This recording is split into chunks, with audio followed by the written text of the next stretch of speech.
All right, so the first thing you're gonna do is everybody's gonna get a yardstick at your table.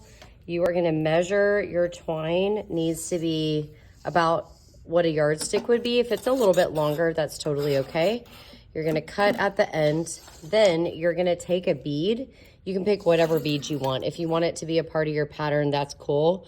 You're gonna put the bead through one end of your twine. And then you're gonna wrap it. So this is how I do it. I wrap it around my finger. I go over the loop, through the loop, pull. And then I actually have to do that again because you have to double knot it. If you don't, it's too much weight on this one bead and it will fall off. So I'm gonna loop it around again, over the loop, through the loop, pull, okay? And you wanna pull so it's nice and tight. That's gonna be the bottom of your wind chime. It's gonna hold all the weight and it should be good to go.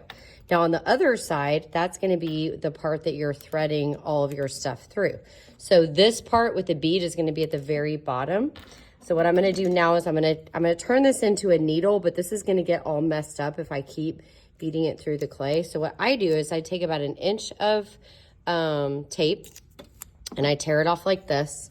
I go ahead and stick it on the end of my twine or my yarn, whatever you want to call that. I fold it so that where it meets, it's right up against the fold like this.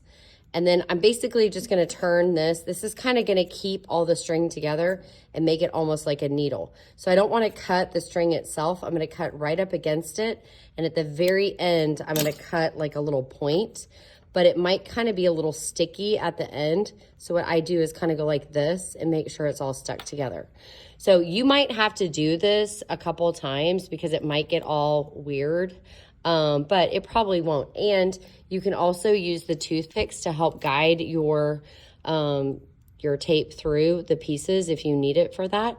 So now you can use that as a little needle and you can start working on your sculpture. When you get to starting your beads, you have to have 3 beads at the bottom and 3 beads at the top.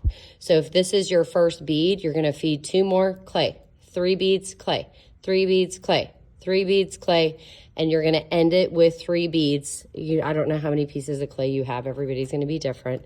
Once you're done, you're gonna bring it to me.